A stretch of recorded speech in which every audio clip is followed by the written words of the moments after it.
Hey, welcome back to Variety Homestead. So I was out in the shop today and I figured I would give you a brief tour of my version of a joiner's tool chest. So joiner's tool chest, been around a long time, and there's a lot of videos out there on hand tool chests and joiner's tool chests and things like that. The typical joiner's tool chest was really a lot bigger than this one. I built a smaller version to suit my needs. So I'm going to give you a tour of this, and then hopefully you might be inspired to go out and build your own. So it's all pine construction, every bit of it, all one by material. In this case, with the exception that the top was a piece of older pine that my neighbor had me cut off a piece for him to use for something else, and he told me to keep the scrap, so I did. So zooming in here, you can see that we've got dovetails, and there's your tails here, and then you move around to the side, you see the pins. And what I did on these panels, these front, side, and back panels, was I glued up panels because I didn't have any pine boards that were as wide enough. And I got these pine boards from either Lowe's or Home Depot, one of the two. You move up here to the top and you see this is a plywood, but it's a pine plywood, and it was apparently a cabinet grade piece. And on the outside is, of course, the natural wood, and then on the inside it had a white, almost melamine coating, but I'm not even sure if it was melamine. So let's open it up. So I just got simple hasps here. You can see these simple hasps here, and then I lift it up here, and inside the tool chest I've got a compartment here. Some of this stuff you're going to see is typical for joiners tool chest. I've just my take and my version on it. So right here I've got my saw till. So basically I took a wider piece and I sawed down here and sanded it out where I could get the width of the saws that I want. Basically I have a hand saw here. This is a Lowe's hand saw with, it's like 8 teeth per second, or teeth per inch. Then this is a Lowe's, or purchased at Lowe's, and this is 10 teeth per inch. Then I got a back saw here, not a great back saw, but it will get the job done if I'm out there cutting stuff up. And then I got a big long one that I bought here. This is a Stanley, and it cuts like a dream. It's brand new, but it cuts like a dream. I like the older saws. Looking down here in the bottom of the till, you can see I got several clamps in here. I've got a small framing square there, and then I got a 2-foot level here, and then I've got a jack plane here. This is just a Stanley handyman jack plane. I've actually got a couple of these, and this, again, I just use I don't use it for fine work. I use it more for rough work. And then a Stanley handyman plane here. It's like a number 4, but it was one of the real cheap versions that they had. I picked it up really cheap at an antique place and cleaned it up. And again, I'm going to be using these planes, and do use these planes out there for rough work. I'm not trying to build, cabinets or furniture out there.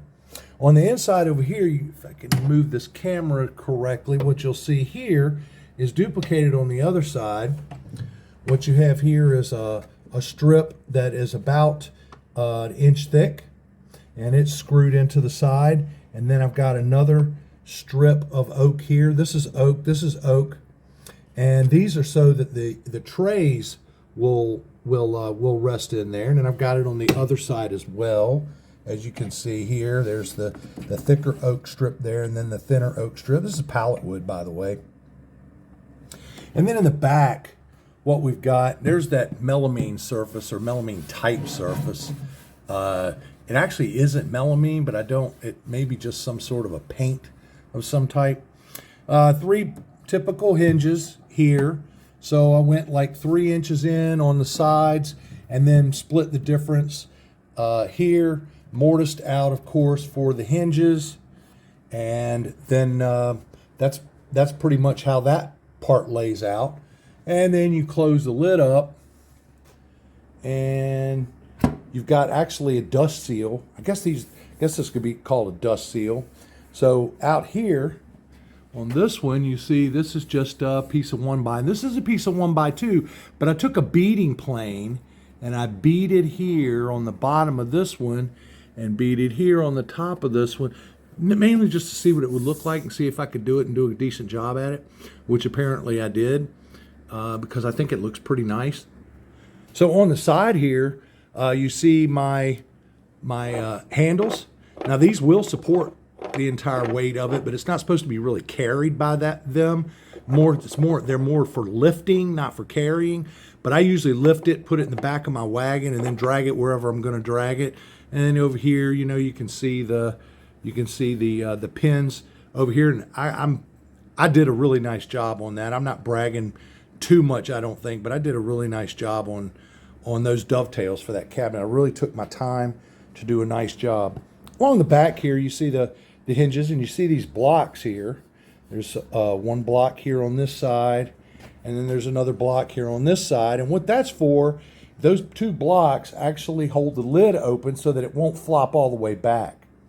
And I think that's a pretty neat feature in itself. So now let's move over and we'll look at the trays that fit inside the toolbox. So I've got two trays that fit inside the toolbox, and these are the length of the toolbox, which is on the inside, I should say, which is by this measurement about 29 5/8 on this one, and on this one we are at 30 7/16, rough and tough. So I'll give you a brief tour of what's in here. These are things that, like I say, that I use out on the property for doing various things like building sheds. I built a what we call a cow palace, which is really a shed, and I'll have a tour of that later on. So over here, I got some butt chisels. These are really cheap butt chisels. They are really for roughing out. They are pretty sharp. Got a Buck Brothers 1/2 inch here, but these were all made in Taiwan, and they're good for roughing, but not good for fine work, at least not in my opinion. Got some Craftsman chisels here. They got a pretty good edge on them. Got a 1/2, a 3/4, and a 1 inch. Use those for roughing out work too. Got a block plane that's a Franken plane. Really, it's made up of some parts of several different things. It's got a wide mouth on it, so it's used for rough work. Pocket knife here. A big framing chisel that I got from a friend of mine, and I made the handle for it. And this particular framing chisel is very old. See if I can see I can't tell the brand name on it in this light. But at any rate, a nice framing chisel for timber framing. So that's the contents of the smaller tray. This tray is actually on the bottom. Then the bigger tray here, you've got down here, I've got, there's a speed square, tape measure, rule, mallet. Underneath down here, you've got another square. Then I've got a bevel square here, pocket knife, a hatchet with a hammerhead on it, then a plain hammer, razor knife here, chalk line here, various and sundry pencils here, and I thought I had a sharpener in there, but I may or may not have a sharpener in there.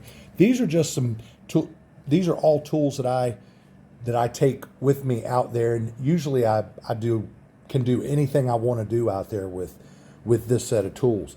These trays are also dovetailed, and the bottom is just pallet wood sawn after I made the frame, and then I just nailed on pallet wood to the bottom of the frame. This is all 1x construction, and I'm pretty proud of those dovetails. I experiment with the dovetails to see if I'm, can do, like on this one, if I can do a really, really thin pin and really wide tails and things like that. So it worked out pretty well there. So now I'm going to show you, I can't do this one-handed, So I'll pause for a second and I'll put the trays back in the toolbox, and then we'll finish that up.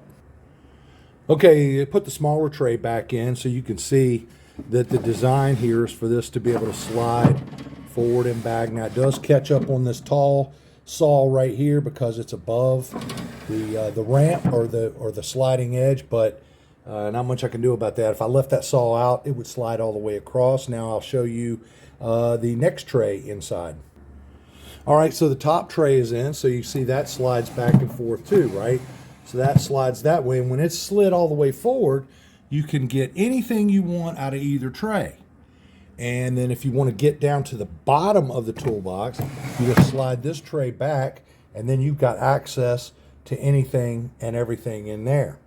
It's a really handy thing for me to have. I really like using it. I can carry all that stuff out there at one time.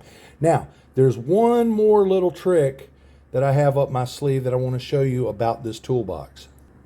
Okay, I don't know if you noticed what I've done here, but what I did was I cut a notch in the front of the box here. And then I laid a framing square in, and the framing square justifies up against this, and it goes all the way back to the hinges, and then it flushes right out to the front of the toolbox here, so the dust seal does not catch on it. And the reason I put that in there is because I didn't have anywhere to carry a framing square, because the different things that I'm doing out there, if I'm building a fence or if I'm building a shed or other small things like a wood shed and things like that, then I wanted to be able to have a framing square. So you take and you basically just close the top, and it will, oh, see, it didn't do it, but it will work, and it closes just like that. And then we lock it up, and we can then pick it up and carry it just about anywhere we want. Thanks for watching. Thanks for visiting Variety Homestead. And if you have a mind to, hit the like button for this video. If not, we'll see you on the next one. Hit subscribe if you're so inclined, and we'll catch you on the next round. Thank you, and have a great day.